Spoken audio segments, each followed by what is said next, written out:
Subscribe કરો એ high news India ચેનલને, પછી યુટ્યુબ એપ પર બેલ આઇકોનનું બટન દબાવો અને નિહાળો એ હાઈ ન્યૂઝ ઇન્ડિયા ચેનલ.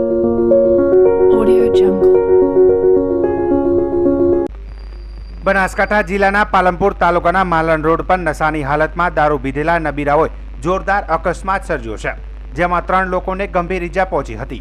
ઘટનાના તરત પછી જ ઈજાગ્રસ્તોને તાત્કાલિક પાલનપુર સિવિલ હોસ્પિટલ ખાતે ખસેડવામાં આવ્યા હતા.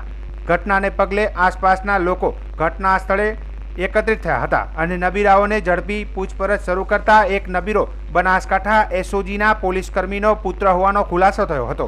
પ્રાપ્ત માહિતી મુજબ આરોપી નબીરાએ પોતાના જન્મદિવસની ઉજવણી દારૂ પીધા બાદ જાહેર માર્ગ પર બેફામ રીતે વાહન ચલાવીને આ અકસ્માત સર્જ્યો હતો. ઘટના અંગે વધુ તપાસ ચલાવવામાં આવી રહી છે, તેમજ સ્થાનિક લોકોએ આ ઘટના પર કડક કાર્યવાહી કરવાની માંગ ઉઠાવી છે.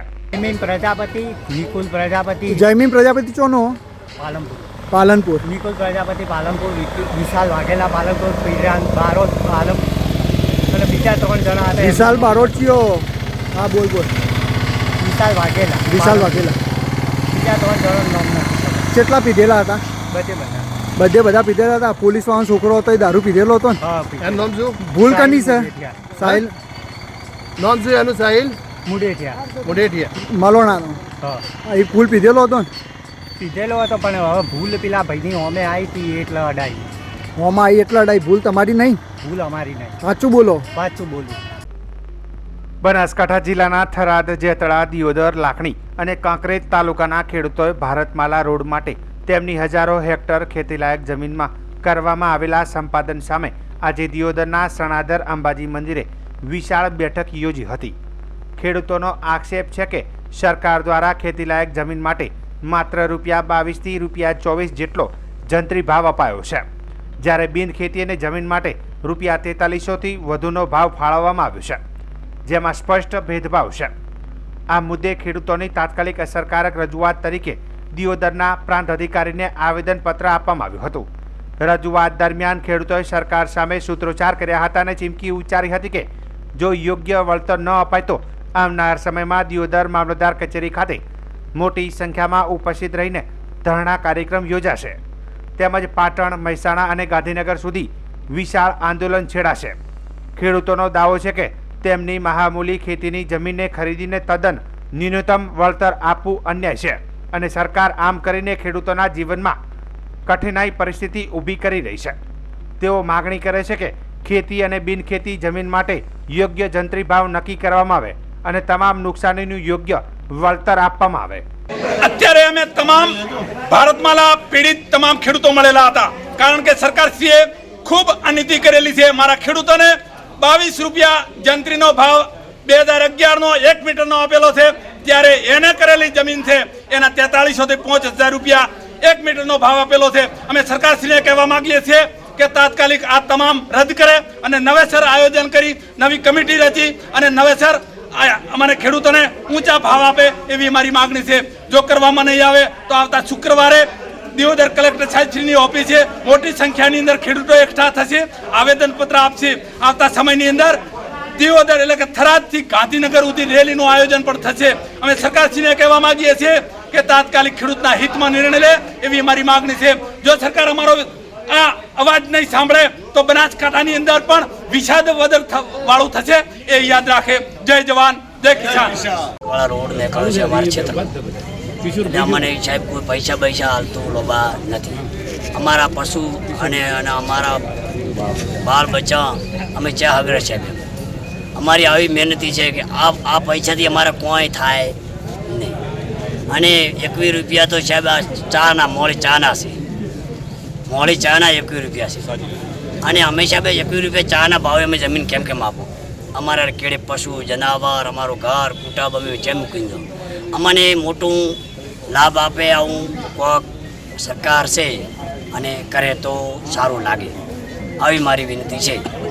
અને ના હાલે તો અમે ગાંધીનગર જઈએ, અહીંથી રોટેથી થરાદથી ગાંધીનગર કે જઈશું અમે અને અમે ઉલ્લંઘન કરશું, આવી અમારી વિનંતી છે. આજે સરકારે જે ભારતમાલાની અંદર બનાસકાંઠાની અંદર જે ખેડૂતોની જમીન કપાણી છે એમાં ખેડૂતને જે ₹20 કે એટલો ભાવ ચૂકવવું પડ્યું છે, જેની સામે એને થયેલી જમીનનો ભાવ 4,000થી લઈ 5,000 એટલે કે 200 ગણા વધારે ચૂકવવામાં આવ્યા છે. જે આ ભાવની વિસંગતતા છે એમાં ખેડૂતની જમીન કપાઈ છે અને એનાથી જે ભાવની વિસંગતતા દૂર કરી અને સરકાર યોગ્ય ન્યાય કરે ખેડૂતનો. પછી બીજું એવું છે કે જો નજીકના ટૂંકા ભવિષ્યની અંદર જો સરકાર યોગ્ય નિર્ણય નહીં કરે તો ગાંધી ચિત્યા માર્ગે ગાંધીનગર સુધી ખેડૂતોને સાથે લઈ આંદોલન કરવાની સંપૂર્ણ તૈયારી છે. ભારતમાળાની અંદર જમીન જાય છે સાહેબ.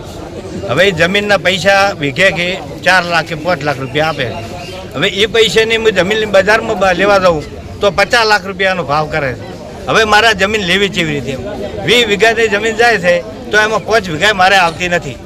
તો હવે એના માટે શું કરવું મારે? એમ કોઈ મકાનના પૈસા કે કોઈ બોરના પૈસા, બોર ઉધી જાય તો બધું નવું કેવી રીતે મારે બનાવવું? એમ તો હું બહુ દુઃખી છું. એમ રાજસ્થાનમાં સતત ઉપરવાસમાં વરસાદ વધુ હોવાથી ધાનેરા તાલુકાના રવિયા, અન્નાપુર, જનાલીના વોળામાં આવ્યા નવા નીર.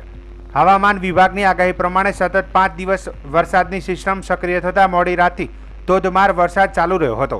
રાજસ્થાનના ઉપરના ભાગમાં પણ વધુ વરસાદ હોવાથી રવિયા, અન્નાપુર, જનાલી, વોળામાં નીર આવ્યા હતા અને વરસાદી પાણી ખેતરોમાં ફરી વળતા ખેડૂતોના પાકોને નુકસાન થયું છે.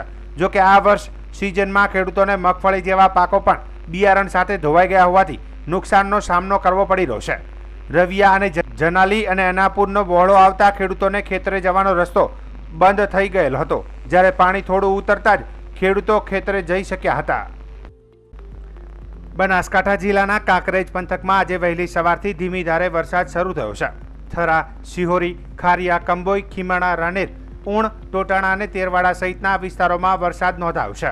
વરસાદના કારણે નીચાણવાળા વિસ્તારોમાં પાણી ભરાવાની સ્થિતિ સર્જાઈ છે. હવામાન વિભાગે ઉત્તર ગુજરાતમાં આગામી સમયમાં પણ ભારેથી અતિભારે વરસાદની આગાહી કરી છે, ત્યારે લોકોમાં ચિંતાનો માહોલ જોવા મળ્યો છે. કાંકરેજમાં આજે સવારે 6 વાગ્યાથી બપોરના 12 વાગ્યા સુધીમાં કુલ 18 મીમી વરસાદ નોંધાયો છે. ગ્રામીણ વિસ્તારોમાં ખેતીવાડી પર અસર જોવા મળી રહી છે, તો કેટલાક વિસ્તારોમાં માર્ગ પરિવહન પણ ભાગ્યે અવરોધિત થયું છે. ગુજરાતના મુખ્યમંત્રી કાર્યાલય સીએમઓના ઉચ્ચ અધિકારીઓને ઈમેલ દ્વારા મળેલી બોમ્બ વિસ્ફોટની ધમકીના પગલે સુરક્ષા તંત્ર દોડતું થયું હતું. આ આઈડી પર એક અનામી ઈમેલ આવ્યો હતો, જેમાં સીએમઓને બોમ્બથી ઉડાવી દેવાની ધમકી આપી હતી, જેથી તત્કાલ એસઓજી, લોકલ પોલીસ અને બોમ્બ સ્ક્વોડની ટીમે મુખ્યમંત્રી કાર્યાલય ખાતે પહોંચી તમામ સુરક્ષા અંગે તપાસ હાથ ધરી હતી. જોકે વિગતવાર તપાસ બાદ કોઈ શંકાસ્પદ ચીજવસ્તુ મળી આવી નથી અને મળેલો ઈમેલ આઉટલુક ડોમેનની ફેક આઈડી મારફતે મોકલાયો હોવાનું પ્રાથમિક તપાસમાં સામે આવ્યું છે. ત્યારે હાલ તો ગાંધીનગર પોલીસે અજાણ્યા શખ્સ વિરુદ્ધ આઈટી અધિનિયમ હેઠળ ગુનો નોંધી વધુ તપાસ શરૂ કરી છે અને ઈમેલના સોર્સ અને તેને મોકલનાર શખ્સ સુધી પહોંચવા ટેકનિકલ ટીમોને પણ મદદ લેવામાં આવી રહી છે. ગાંધીનગરના ગુજરાત સરકારના ઉપલી પદાધિકારી અને અન્ય વ્યક્તિઓના ઈમેલ આઈડી પરથી એક આઉટલુક ડોમેનમાંથી એક ગાંધીનગરની સીએમઓ પ્રિમાઇસને બોમ્બથી ઉડાવી દેવાની ધમકી આપતો એક મેલ આવ્યો હતો. આ મેલ આવ્યાના સંદર્ભમાં ગાંધીનગર પોલીસ સતર્ક થઈ ગયેલી અને ગાંધીનગર પોલીસની એસઓજી, એલસીબી અને સચિવાલયની સલામતી શાખા અને બીડીડીએસની ટીમ દ્વારા આખું સચિવાલય સંકુલ અને સીએમઓ પ્રિમાઇસને અમે સર્ચ ઓપરેશન કરવામાં આવેલું હતું. આ સર્ચ ઓપરેશન દરમિયાન કોઈ પણ શંકાસ્પદ વસ્તુ કે કોઈ ચીજ વસ્તુ મળી આવેલી નથી અને આ જે મેલ આવેલો હતો એ મેલનું ડોમેન ચેક કરતા એ મેલ ફેક આઈડી પરથી આવેલો હોય તેવું પ્રાથમિક દ્રષ્ટિએ માનવામાં આવેલું હતું. આ સંદર્ભે ગાંધીનગર પોલીસના સેક્ટર 7 પોલીસ સ્ટેશનમાં સલામતી શાખાના પોસાઈ દ્વારા BNSS કલમ 351(4) અને આઈટી એક્ટની કલમ 66D મુજબ ગુનો દાખલ કરવામાં આવેલો છે. આ ગુનાની તપાસ હાલ ચાલુમાં છે. બનાસકાંઠા જિલ્લાના થરાદ તાલુકાના કરણપુરા કુંભારા રોડ વિધાનસભાના ધારાસભ્ય અને વિધાનસભાના અધ્યક્ષ શંકરભાઈ ચૌધરીના વરદ હસ્તે નિર્માણ સહિત વિવિધ વિકાસ કામોનું ખાતમુહૂર્ત કરવામાં આવ્યું હતું. કાર્યક્રમ કરણપુરા પ્રાથમિક શાળા ખાતે યોજાયો હતો.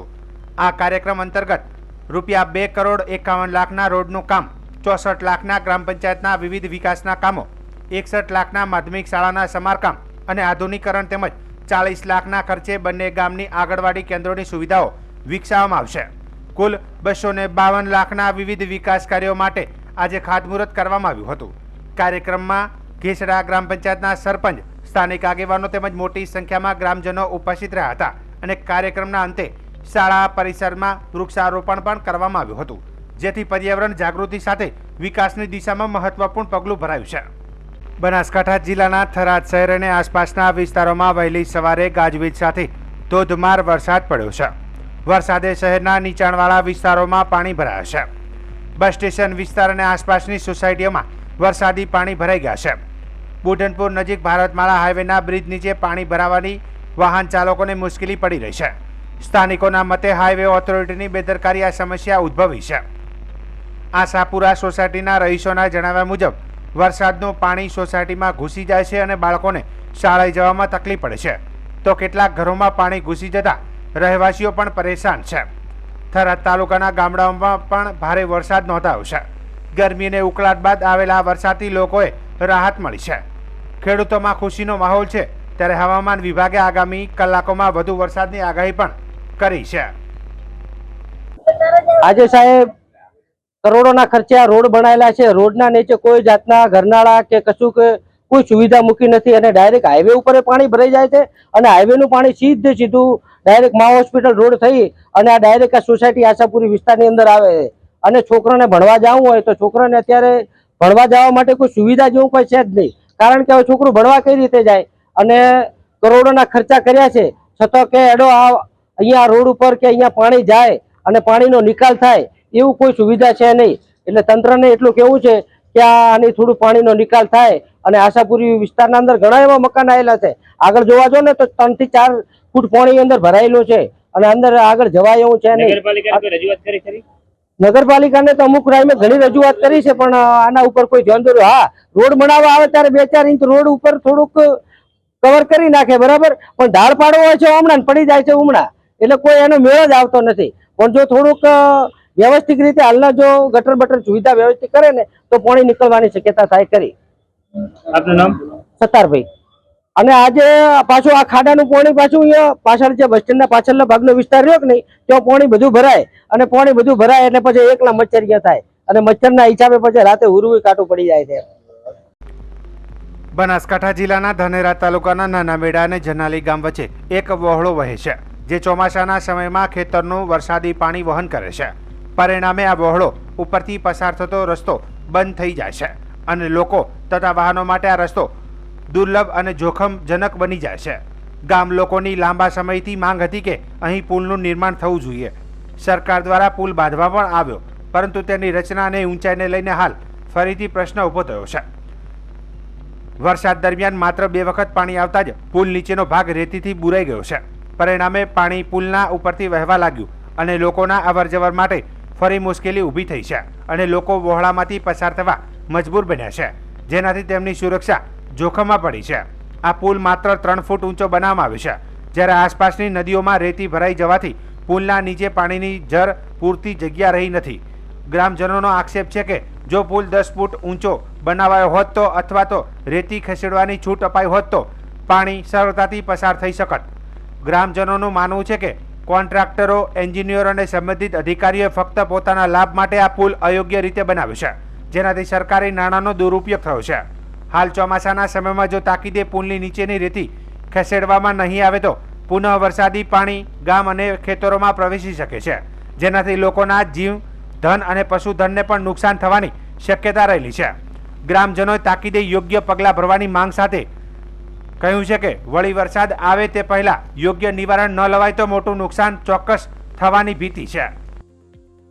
તો આ નાના મેળાથી જનાલી જતો વોળાના વચમાં જ આ પુલ બનેલો હોય, પણ આ પુલ બનાવવાનો કોઈ મતલબ નથી, કારણ કે આ બધી રેતમાં ઓટાઈ ગયો હોય. એના પહેલાં તો જે રપટ હતો એ રપટ જ હારો હતો. આ જો વધારે પાણી આવે તો ઉપર થઈને નીકળે અને આ બાજુ કાપ ગામ તરફ હાલે, એટલે ગામમાં કાપ આપી હોય ને ગામમાં પાણી પડે એવી શક્યતા છે. મૂળ આ કોઈ પુલનું કામ બરાબર થયેલ નથી, તેથી સારી કાર્યવાહી કરી અને સારો પુલ બનાવવામાં આવે તેવી રજૂઆત ગામ લોકો કરી રહ્યા છે. મારું નામ વિષ્ણુભાઈ પિતાણી.